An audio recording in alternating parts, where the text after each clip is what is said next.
to a terrible state school in Sheffield. There was more stabbings than there was people going to Oxbridge. So I only went to uni to play online poker and have a good time. I'd made 80k, thought I was going to make millions. I had all my money in PokerStars and Full Tilt, and it got taken away overnight. Just a few years later, Barney went on to found Cleo through the Entrepreneur First programme. I had this one feature which was predicting when I was running out of money, and no one is signing up. Like, my mum's not signing up, my girlfriend's not signing up, my friends are not signing up. It's a different story now.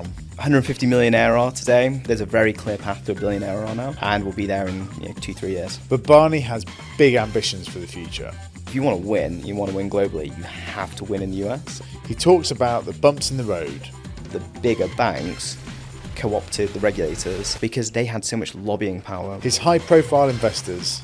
I got my first angel check from Nicholas Zenstrom, who did Skype. And his one key tip for young people starting out. That skill set will set you up for the next 10, 20 years. I was trying to hire everyone at OpenAI when the big OpenAI revolt happened. Even like the 25-year-olds, they were on $1 million total comp TC. Make sure you subscribe so we can continue to get bigger and bigger guests. Barney, welcome to Jimmy's Jobs of the Future. Where did the name Cleo come from? So Cleo is an AI assistant, and there's a lot of tropes about building these AI assistants. It's going to be, a subservient female, blah, blah, blah. So we didn't have a name, and I'm going to demo day at EF, and I've got to create a name. So over the weekend, I'm desperately Googling strong female empowered names. And Cleopatra, the Egyptian emperor, and she's a bit of a badass. So that's where it comes from. And then Meet Cleo was available, and Cleo as it is today. And is Cleopatra now a sort of mascot? I don't think we've ever had a... No, there's no portraits. There's no statues. We should maybe get one though. Maybe we do. It's quite interesting. It's always interesting to ask kind of a founder its name. And so... how did you talk to us about EF and the sort of starting process? What was the kind of origin story of it all? Yeah, so I studied computer science at uni, went and did a master's in machine learning. I was very obsessed with machine learning at the time. That was the thing. This was 2013, 14. Did a year as a data scientist in a fintech, very interesting fintech. And I kind of knew the problem space. I knew how bad financial services was, how many normal working people are getting kind of screwed by their banks. And I went to EF with various ideas of how I was going to solve this. And I built the first version for myself. So it was stats, it was graphs, it was something as a data scientist I loved. And I was this is so useful to me. I launched it in EF. This is 3 months in. And you have this 3 months check-in where you're going to get kicked out the cohort if you're not going to progress. And no one is signing up. My mum's not signing up, my girlfriend's not signing up, my friends are not signing up. So I'm oh my God, I'm screwed here.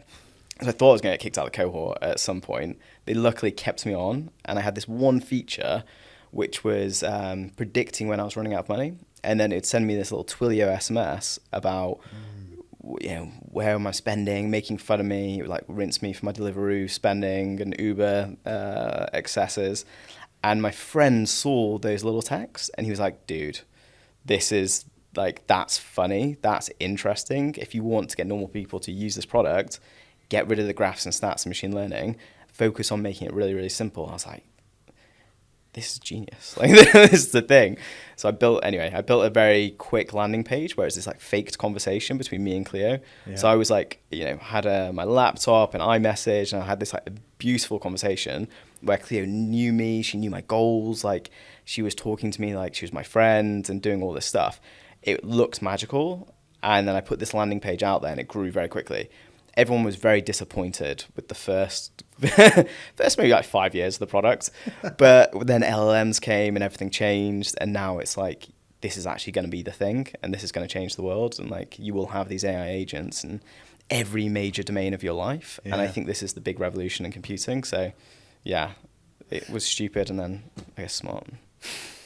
So many entrepreneur stories like that. And just give us a sense of the size and scale and what you've kind of raised so far. Yeah, so we're 150 million ARR today, probably close 160 this month. Yeah. We're net income profitable as of last month, so that was a big win. Yeah. Growing 2x year on year, and we're about 330 staff across the UK and the US. Yeah. We've raised $130 million to date, and we'll probably do one more venture round, and then we'll be at, I think, a public company size. So, there's a very clear path to $1 billion ARR now, and we'll be there in 2-3 years. And you are incredibly ambitious for it in terms of you are currently at 600,000 customers, if I'm right in saying, or that might be the latest data that I've seen. Paying subscribers, probably about 700,000. Okay. And you have ambitions to hit $1 billion, right? And talk us through first the paid model and what people are actually paying for when they get this, because we should also say it is generally a fintech targeted at Gen Zs, right? So there'll be quite a lot of people who haven't come across it. They'll either know you very well or probably not at all. Yeah. So we should sort of explain that as well. But talk to us about what the paid business model is. Yeah, so the very simple business model, freemium, multiple subscription tiers. So you come into the product, you'll see an ad for Cleo, which is, that video demo I talked about. It'll be like the AI assistant roasting you for your spending. There's a roast mode in Cleo, which will make fun of you. Like that brings in consumers. So about 60% is paid, 40% is organic. And then you'll onboard to this AI assistant. So it's all free, and you get like the best language model. You get it plugged into your bank account. You get all this advice and build this relationship. And the thesis is, if we can build a more trusted and loved relationship, more so than NatWest or Chase or Barclays or whatever it is, then they will take products from us. They'll take the advice, they'll take the services. And what we've seen over time is 52% of our consumers will convert to one of our paying subscription packages over the first 12 months. So we have a $5.99 one, which has credit scoring, has an EWA product. It has cashback, EWA? earned wage access. Right. Streams your earned income directly to your bank account, and it's just part of the subscription fee. Right. Which is a massive product in America. Yeah. Loads of people do it. And then we have an $8.99 package, which has savings, investment. We're just looking into crypto. We've got a marketplace as well, which we introduce people to products. And then $14.99, which comes free if you use the card more, is a debit card product. But the debit card is a little bit different in terms of you spend on it, and then we report that spending to your credit bureau, and it boosts your credit score at the same time. So if you're young and thin file or low credit score, this is like a great way just to have a great debit card product, but build your credit score on the back end. And then we're just constantly trying to add more and more and grow with those users over their financial life. It's still very targeted at Gen Z millennials, like early stages of financial life, and we're trying to grow with them over time. It's so interesting that you talk about the kind of like roasting mode of people spending their money, because I'm now having a bit of a flashback to the general election campaign where Rishi Sunak sort of said, I believe as a Conservative that you are better at keeping your own money than the government is. And then people just sort of posting sort of various screenshots of like when they perhaps when they perhaps hadn't been quite as responsible with their money. So it's funny how you've kind of touched into the kind of like cultural aspect on that. And you're known as one of the few fintechs that have really grown in America, right? Yeah. Like, and you are not available to British customers at the moment, like you have been and not now, but will be later in the year if I'm next year. What's it been like growing in America? I think fundamentally, if you're going to be ambitious and build a generational company, this is a tiny little grey island. Like there's 60 million people here. It's a relatively small market in the scheme of things. So if you want to win globally, you have to win in the US. So if you're building a consumer product, you need to take a continent. So you either go east and you take Europe like Revolut, or you go west and you try and take the US as the biggest market. I think the most ambitious founders and the best companies will always want to win in America first and then go to Europe and then go to all these kind of... There's less competition in these markets. So if you can win in the US, you can win anywhere in the world. I got my first angel check from Nicholas Zenstrom, who did Skype, and from Tavit, who did Wise, and they were very thoughtful on, hey, you need to win globally and you need to win in the US pretty quickly. Don't try and build this product in the UK. And if it wasn't for them, I think I would have been like a stupid 25-year-old entrepreneur and tried to build a UK business that would have always been subscale and like not that venture backable. So it's been interesting building from the UK and the US, but it's 100% doable these days.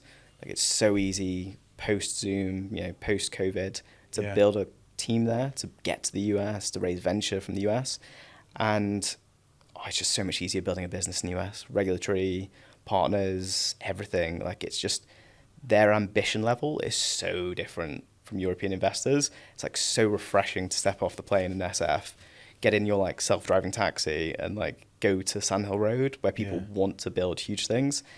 And it's just, we don't have that mentality here, and that needs to change.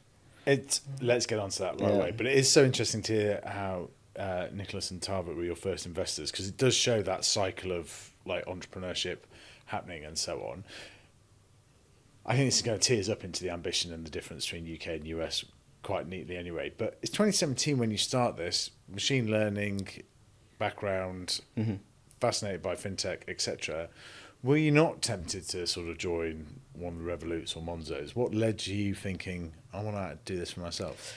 So you had all these neobanks coming up at the time. And if you look at how they were going to get to mass scale, it was going to cost a huge amount of money. And like, I think fundamentally, if I look at a Monzo, a Revolut, a Chime, it's a better banking app. It's like slightly incrementally, it's prettier, it's a nicer card. Like the UX is like slightly better, but fundamentally those business models are the same as a bank. It's, hey, can I push you another credit card, another overdraft? It's a really high cost setup, high cost acquisition, which means that they have to monetize in the same traditional ways that a bank does. Yes, they're a little bit more efficient, so they can make some innovation there, but it's not going to change people's financial behavior. It's not going to change their financial wellness. It's not going to change their wealth. So if you want to really make societal change, you have to fundamentally change people's behavior, the products they're taking.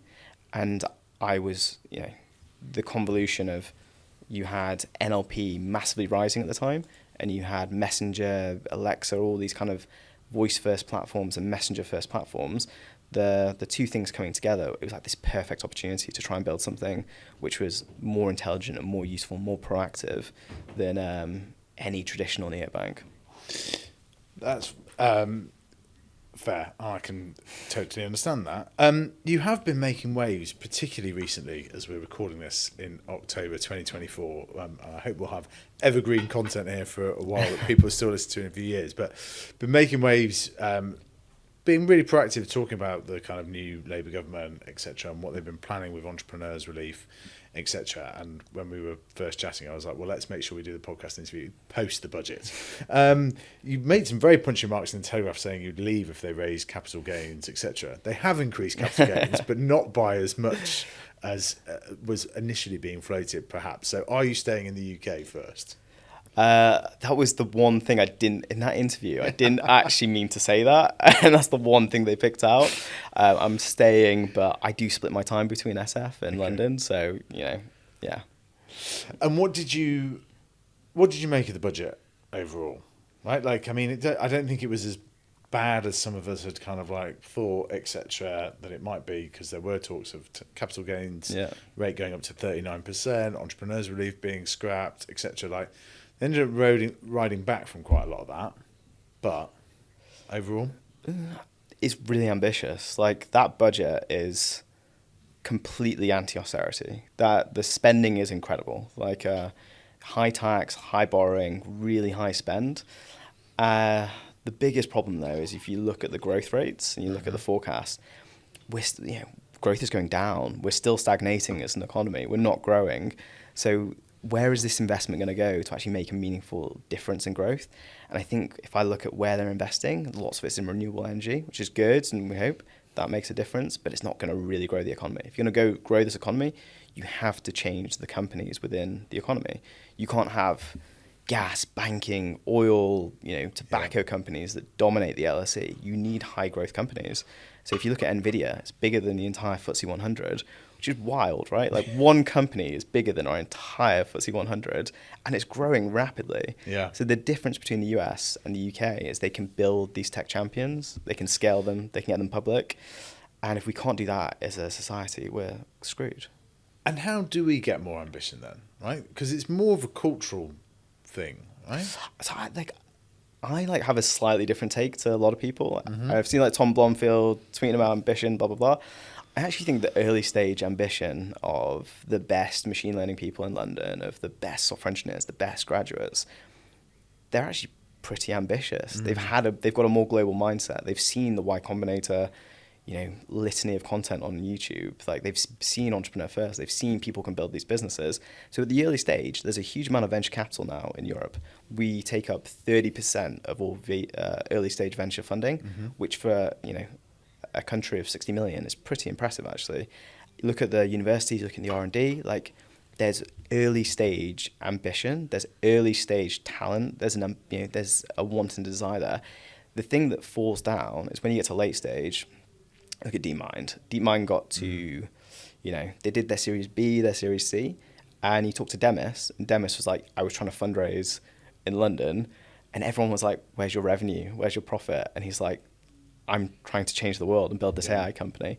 So he wasn't able to raise the capital in the UK that he needed to. So he had to sell to Google.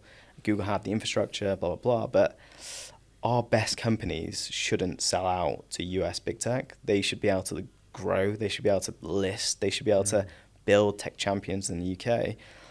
And at the moment, that's not possible because there's no late stage capital. Public markets don't work for tech companies. So there needs to be massive reform.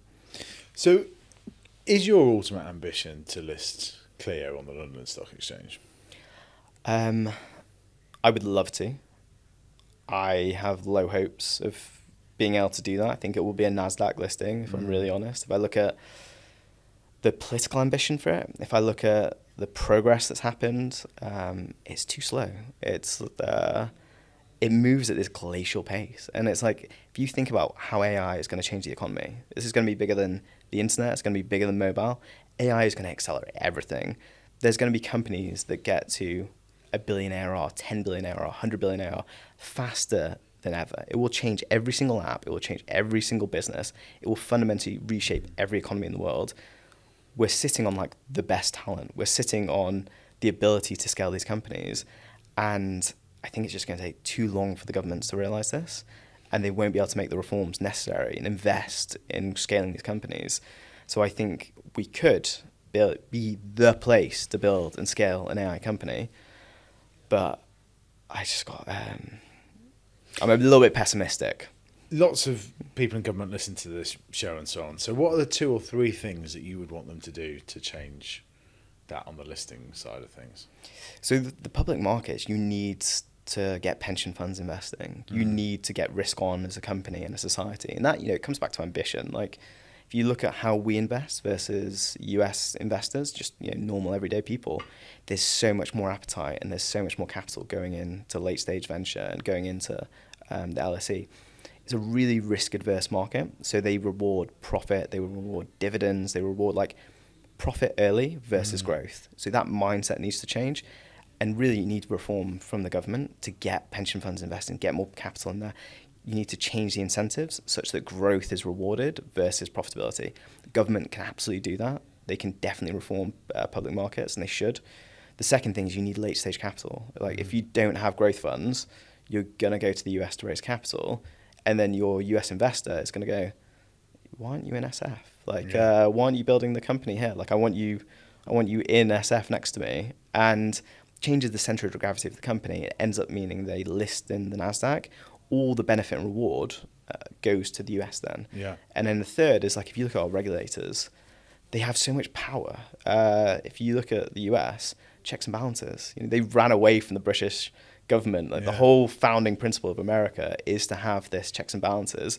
And even though you've got kind of very progressive and some challenging regulators in the US at the moment, the SEC, you look at the FTC and the CFPB, they're very left-wing at the moment. They are challenging, but they have these checks and balances, which mean that you can actually still build a business there. You can innovate, you can grow. It's much more capitalistic than it is in the UK. In the UK, if I wanted to launch products, do new things with the FCA, done. So one of the big reasons we left the UK is because you had this great European progressive open banking regulation. It was going to open up data for consumers to change everything. And what actually happened in the UK is the bigger banks co-opted the regulators and made it so that you had to reauth your account every 90 days, which broke the experience. The APIs didn't work because they had so much lobbying power with the regulator. It ended up being something that was supposed to be really progressive, turned into regulatory capture. And then I had to move the company to the US to go build with Plaid, which was a private company not working with the regulators that just built this infrastructure itself. And it's just like another example of like why it's so hard to build in the UK. So why have you stayed here at all then? Well, I split my time. I don't mind London in the summer, but fundamentally, this is an amazing talent base, and because wages have stagnated for 15 years, it's incredibly cheap as well. So if I'm going to get the best Cambridge PhD, maybe they've been a postdoc for 4 years, it costs me the same as getting the Stanford grad who like maybe flunked his CS class. Yeah. So I can get an incredible machine learning talent, incredible engineering talent for 2 to 3 times less than I can in the US. So I think if you're building an AI company anywhere, you start it in the US, you should absolutely have a nearshore, offshore UK arm. Yeah. But then, we're kind of making the argument that it's like India was making 30 years ago. If we have a really highly educated staff base, but they're cheaper. Yeah. And it's just, there needs to be more ambition. That's not the only thing that should keep people in the UK. Like, there should be more to it than that. But that's the big thing. I wanted to let you know that last week we launched Boxlight, a creative studio to tell the stories of British business. I believe that lots of companies are going to build their own media and content arms. We're taking all the lessons that we have learned from creating Jimmy's Jobs of the Future over the last 4 years and helping businesses create their own insightful content. Whether it's going to be attracting potential employees, drive sales, or even persuade government, I believe this will be the new form of communication. I think there's a growing appetite for long-form content. If you want to get in touch with the team to see how we can work with you, check out our website at boxlight.io. That's boxlight.io. Back to the show. Why did you study at Manchester Metropolitan University for your undergrad? Is that one of the top computer science machine learning? Not at all. I was never... So when I was 17, I started playing online poker. Yeah. And I was very good at it. So I went to a terrible state school in Sheffield. Like, there was more stabbings than there was people going to Oxbridge. Yeah. This was a very different kind of environment. Anyway, I got very into online poker, and my parents like, you can't sit in your bedroom with this like little pinging noise of the poker going on. I was like, Mom, I've made 30k like this year. There's no tax. This is amazing. She's like, get the hell out of the house. So I only went to uni in the first place to play online poker and have a good time. So I had this 2 years of having a very good time at uni. Yeah. Like, very, very good time. I'd made 80k. There was no tax. And then one day there was this thing called Black Friday. I don't know if you've ever heard of it, but they shut down all the poker sites in the US. So I had all my money in PokerStars and Full Tilt, and it got taken away overnight. And I was like, oh my God, I've spent all this time. I thought I was going to make millions doing this. Yeah. This was going to be something I was going to do for ages. And then all of it's gone. So I had this month where the money's locked up. I thought I was never going to get it back. Eventually get it back. But I was like, shit, I need to kind of buck up my ideas. And my girlfriend at the time was like, you need to sort your life out. So that was the moment I kind of changed. And my third year doing computer science there, I got into the machine learning department and started doing a couple of courses there. I was like, this is the most interesting thing ever. Then I went to Bristol Uni and did my master's there and did it in machine learning. And I was like, this is the thing. Like, if anything is going to change the world in the next 20 years, it is machine learning. And that really changed my life. And be able to bet on that really early and get experience in that, be a data scientist and that is completely transformed anything I was going to do. And if I was advice to any young entrepreneur or any young person, go study computer science, go study machine learning. It's like the most valuable and interesting thing to do with your life right now. Getting a PhD, don't get a PhD actually, but go get a master's from UCL, get it from Cambridge, go understand deeply machine learning, and like that skill set will set you up for the next 10, 20 years, because this is not going away. This is just going to grow exponentially. So I feel pretty fortunate to have had that little experience. What kind of computer? I can tell by the way Sonny is salivating and at the prospect of the intro that you can do with that. But what could a computer science graduate be expecting to be earning on graduation? At Cleo, we pay them. You're probably getting 50 to 60k. Yeah. At a startup like Cleo, you may be getting more at a bigger bank, but then you get equity. So you're going to get another 30k in equity, and then it just rises very, very quickly. So every 6 months, every year, you're probably going to get promoted. And then in the UK, you probably tap out around 140K base. Yeah. But you can make lots in equity. If I'm in the US though, I'm graduating, I'm on 200K USD, like from day one. And I was trying to hire everyone at OpenAI when the big OpenAI revolt happened, and everyone was like thinking about leaving. It was the weekend, and I chatted to probably 5 or 6 OpenAI people. Even like the 25-year-olds, they were on $1 million like total comp TC, and they'd always say like all these TC 1.2 million, blah blah blah. Like they're really into it, but it's wildly different. Like the ability to earn and make meaningful money is it is pretty wild. It's extraordinary, isn't it? But I think talking about this, you see, I think one of the problems that we've got when it comes to ambition in Britain is that we don't talk about money. We don't talk about, it's clearly what your degree and what it can earn afterwards. It's all a bit, just a bit British and a bit kind of like anti-entrepreneur and stuff. I mean, your jobs page on your website, and I spend a lot of time looking at these with people that come on, right, is genuinely one of the best I've seen, and it's fascinating in terms of you can see your entire sort of pay structure and salary bands and all the levels for all the different roles that you have, not even just the roles that are available, right? Like these are all the roles in all the company. I mean, I found it really, I felt like I learned quite a lot about careers myself, and I feel like I know a decent amount about them, you would hope, in the half an hour or so I spent on the website. Just talk us through the background of that, how long you've been doing it for, why you're quite so open about it, and also you list the salary bands for the UK and the US as well, so it's quite interesting to see that as well. Like we don't have it as one of our values, but transparency is like the ultimate win for a founder. If you can just be default transparent as a company, especially in the early stages, you gain so much trust, you gain so much credibility, retention goes up, engagement goes up. And my fundamental philosophy on this is you're going to hire people way smarter than you. Like everyone in your business is going to be a genius at what they do in their certain sector. And what you have to do as a founder is just tell them what the hell the problems are, be really clear about what the problems are. And if you're honest and open about the challenges, then they will go fix them, and they will gain, they'll gain a lot of energy from that transparency. Because what young people, and I think a lot of young smart people hate, is PR talk, HR talk, being told not being told the truth. And I see it as I hire in leaders from bigger companies. There's this like natural desire to slightly obfuscate, make it a little bit more PR-y, a bit more HR-y. And it's just the exact opposite way I think you should run a company. I think you should be like radically transparent in everything you do. Tell them what's good, tell them what's bad. And if your people are good, they'll fix it. So it's a little bit different. It causes a lot of issues as well. It's not all perfect. But I think net, transparency is just a massive, easy win. How do you find hiring people that are presumably 15, 20 years older than you? I'm getting old now. Like I've just turned 35. Hairline's going. It's all going badly.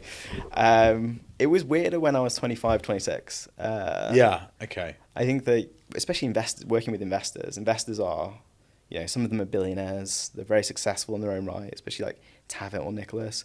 So being 25, 26 and getting advice from them and working with them is it's pretty special actually. And it's like a pretty amazing thing. And then when you start to hire real leadership in a startup, it's kind of like a breath of fresh air.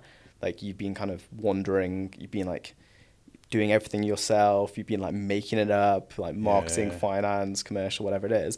And then you're hiring one of these executives. Half the time it doesn't work. Half the time you have to fire them pretty quickly. Half the time it does work. It's like, oh my God, I'm never going to have to like touch this function again. This person's amazing. This is going to change everything.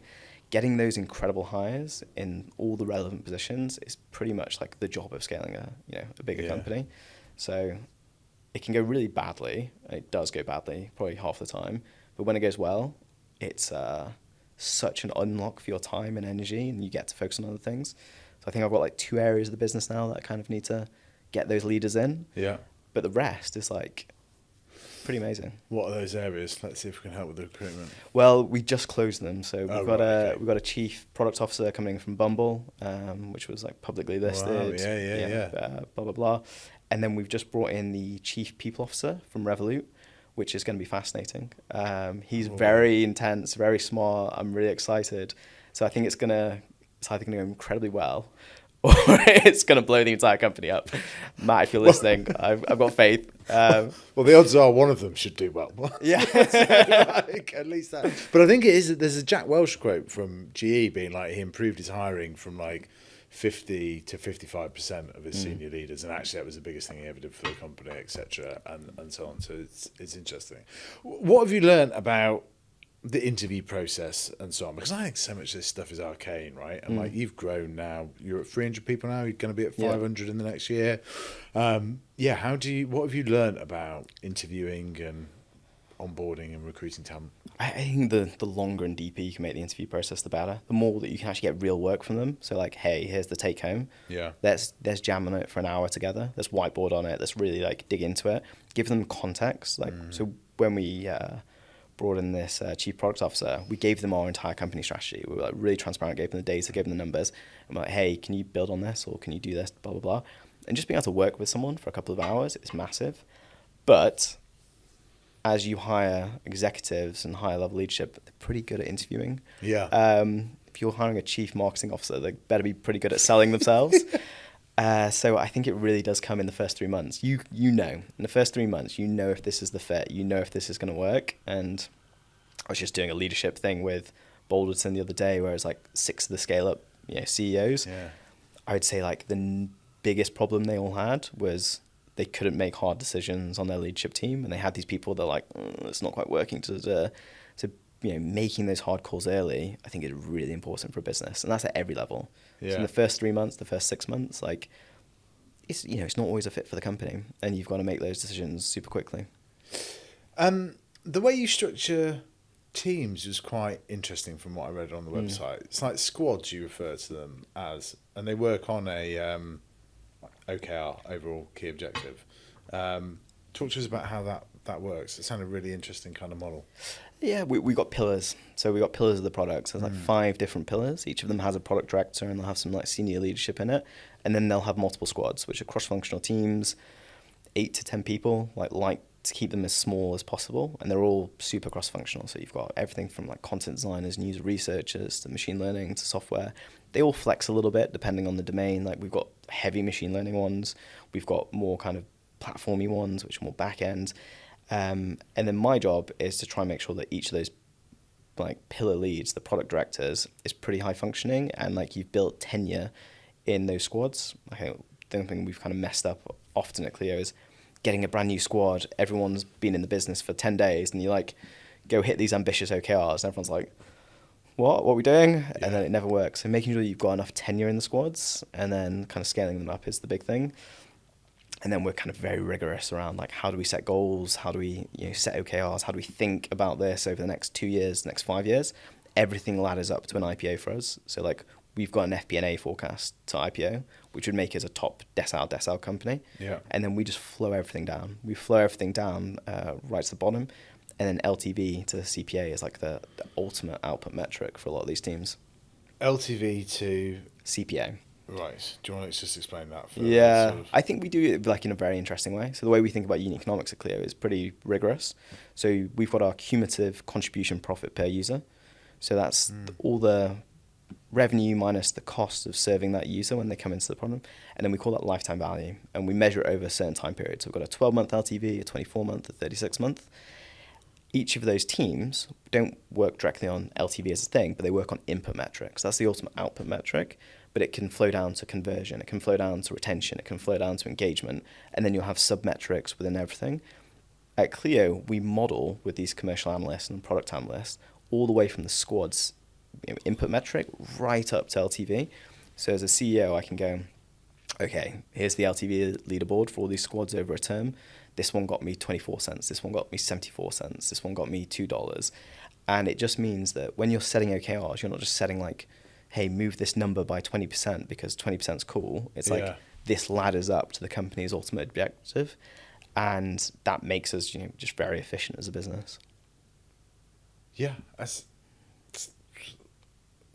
not how most people do it. No, it's not. I've never heard of it being done like that before, but I think it's really interesting. And it's that the North Star of the IPO and how do you get the kind of like numbers? How do you think that far ahead and have the numbers required? That bit's the easy bit, because you can look at every company that's gone public. You can look at the Googles, the Metas, the Robinhoods. You can look at their growth rates. Yeah. You can look at their margin structure. You can look at were they net income profitable or not. And it's all publicly available data because they're public companies, and you can go back a few years from there. So we know really clearly, as a fintech or any fast-growing tech company, what does the best look like? What does the top decile look like? What does it look like to beat Google? What does it look like to beat Meta? What does it look like to beat, you name the hyper-growth company? And our job is to be in that realm. Like, we want to be in the Google, the Meta. We want to be in that top tier. Yeah. So when we go to market, we're growing incredibly fast, but we're not just growing fast. We are profitable, and we're going to have sustainable growth over decades to come. And that's the real challenge. Like, how are you going to sustain a high growth rate over not just the next 3 years, but 10 years, 20 years, 30 years? That's where you have to actually do a lot of thinking and think about what's going to grow and acquisition channels and blah, blah, blah. And is this your life's mission, right? Is this what you want to do, right? You're 35 now, as you were saying. Is this what you're going to do for the next 20, 25 years? I would love to build a generational company. I want to build a $1 trillion company that makes a massive impact on the world. And I think that's a great way to spend your first 10, 20 years in work, right? If you can spend the first 10, 20 years building something that's made a massive impact to a huge amount of people, and you can fundamentally change something that you think is broken, antiquated, opaque, whatever it is, then that's really fulfilling as a founder. But it's not the be-all and end-all, right? It's not... Gone. No. But where does your ambition kind of come from? I think you grow ambition over time. I think resiliency and ambition, you're not born with. You grow ambition over time. I think I am probably a megalomaniac. If I did some therapy, which I've never done, and introspected, there's probably a little bit of just raw ambition inside me. There's a little bit of megalomania for sure. Even this political stuff. I'm maybe I should be PM. Maybe I should fund a new centrist party and then be the leader. Most people wouldn't think that, but it is definitely the way I think. And ultimately you just want to have the biggest impact on the world before you go, right? But I think there is some, but being open and honest about that, I think, is quite important. And Tom from Monzo has been pretty open about that. He's done podcast interviews where he was like, okay, what's the most amount of power in the country? Well, that's being PM. Okay, how would I do that, etc. It's quite interesting to sort of plot it out and think about it out loud as well, as you have done, because I think that's how we encourage more ambition and so on. It's people hearing these stories, but also hearing that it's not, because one of the things that I worry about in the modern world is, because you can make it earlier in life now, is that people feel like they're being left behind earlier and earlier. And actually that's not true. You can be at university playing poker and whatever. It doesn't mean that just because you haven't made it, or by the time you're 22, 23, that actually there's still plenty more time. Ambition can be grown over time. I think it's a really important message for people, actually. Yeah, I agree. And the people that are really tracked from an early age, they're not actually the ones that create the ginormous companies in a lot of instances. If you do the McKinsey, you do Cambridge, then you do McKinsey, then that you just get into this trap of you're scared to launch. I was having drinks with an old colleague at Cleo who's a really good friend, and she is the most tracked person you've ever seen in your life. Double first, PPE. She went to Bain, she works at Cleo, and then she works at Cash App, and she's thinking of starting a new company. And people like that are a little bit scared to make the jump and actually just get on with it and do this. But if you're a 22-year-old renegade and you've got nothing to lose, you've got no fear of failure, and that is almost liberating. So if you're 24, starting a company is such an obvious thing to do, because there's no skin off your back if it doesn't work. You can go to YC, you can go to Entrepreneur First, you can give it a shot. Yeah. You're going to learn a huge amount in that process. 99% of the time you're going to fail really badly and it's not going to work, but you will still learn more. You'll still build your profile more. You'll still have better prospects from trying to start a business or trying to be ambitious than you would if you spent another year grinding it out at Google or wherever it is, and like working on the button. Like so many of our employees are from Meta, Yeah. and they all worked on the ad platform, and they all optimized something in the ad platform. You talk to them about the work, they're like, it was incredibly boring. The people weren't as smart as at Cleo. They weren't as passionate. They weren't as driven. Like, I'm so glad that I work in a startup that is growing fast, where there's opportunity, where I'm doing things. And I think the best people in the world should start companies, Yeah. or they should go work for one that is going to like actually grow and actually make a difference, because you get so much opportunity for impact. Don't go work at Google. Don't go work at Meta. Like, it's the most boring and silly way to spend your life. How we were talking beforehand that you think there's been a generational change, even in the time frame that you founded the company 8 years ago or so, about now graduates being more open to that. Talk us through that, because I'm quite interested in how the sort of status of what initial people do post university is changing. Well, I think you look at the content. So when I was thinking of doing this, there was maybe like the social network, and that was like your entrepreneurs, like, let's go do this, that's kind of cool. But as I was starting the business, you just saw so much more content coming from YC, coming from other places, about how to start and scale these businesses. And over that time in the UK, if you look at early stage venture, it is massively grown. When I was out raising, there was very few seed funds, there was not a lot of venture capital, it was not like the US at all. But over the last 5 to 10 years, all the US funds are in the UK. There's so many more great seed funds here. There's so much more capital, so much more understanding. And if you are now a computer scientist at, you name your university, and you're thinking about what your career is, it's actually pretty easy to go start a startup. You can go to Entrepreneur First. You can go to YC. You can just give it a shot. Like, I've funded, angel invested in like 5 to 10 companies recently who are all British. They're all, great computer scientists, whatever. And they all went to SF to go raise that round. Like, they flew out there on their own back. They had like 20 meetings lined up, and they all managed to raise from top tier US VCs in the Valley, but they're British. Like, there's an understanding and acceptance of how to do it now. And there definitely wasn't that playbook when I was doing it back in the day. How have you found it? I mean, you put angel investor at the top of your LinkedIn profile as well now. How have you found that? How recently did you start doing it?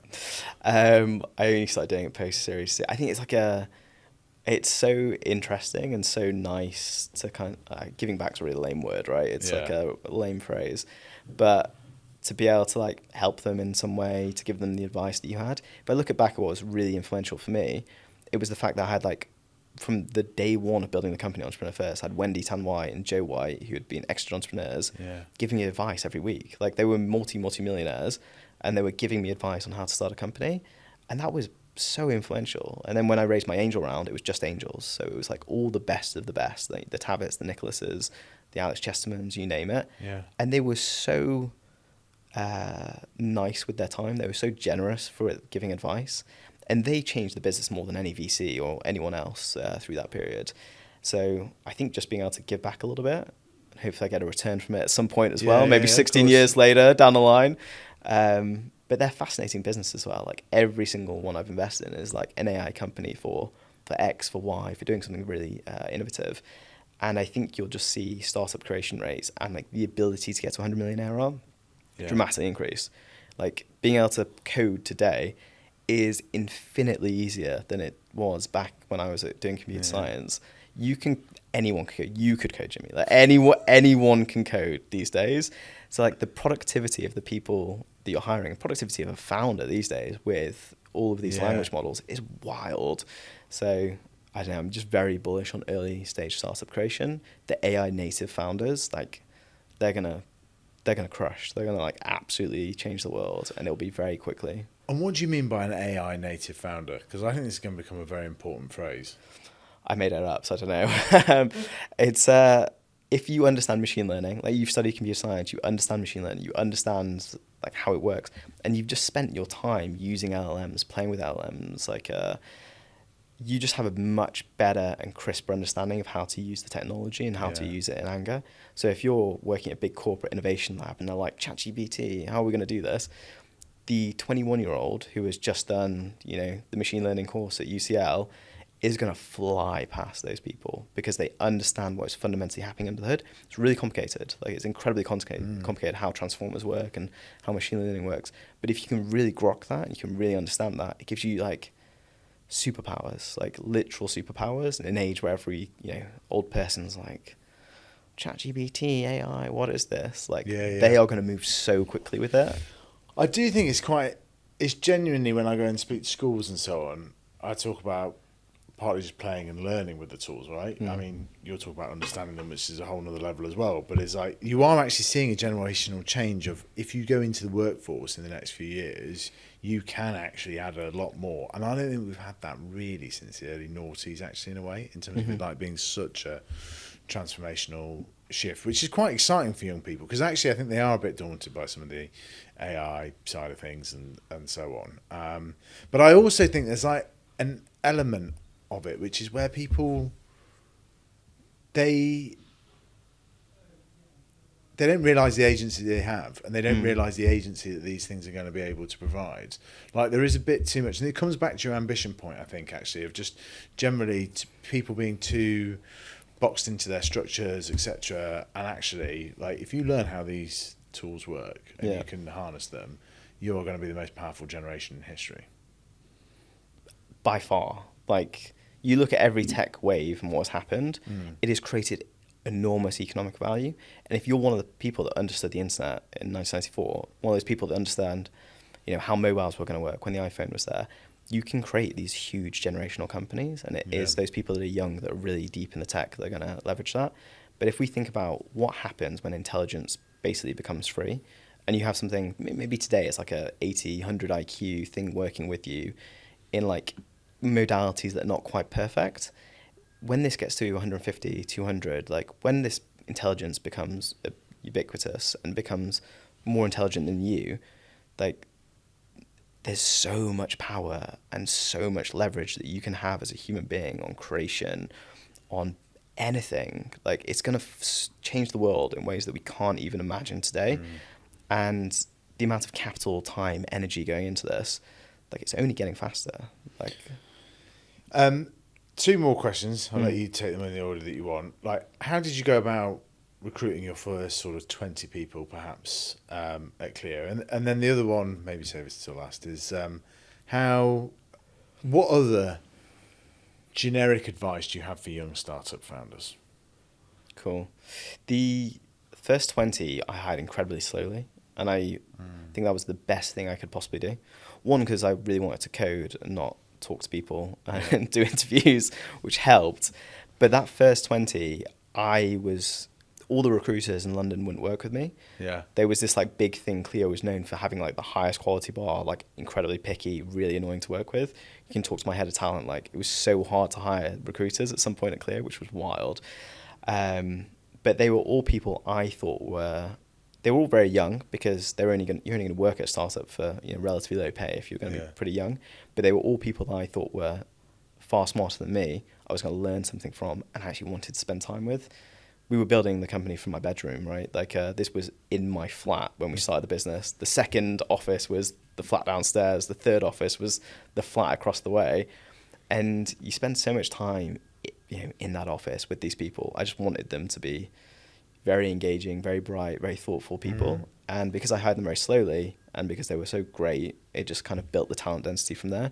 And then I didn't have to worry as much about making sure we really had great interview processes or whatever it was later, because those people were the tastemakers. They were the people that weren't going to let in anyone that was for lack of a better word, like a C player. Like, so we built a very good talent density and a very strong culture from the early days. And I'm just so glad I didn't do what most startups do, which is hire those first 20 people like that.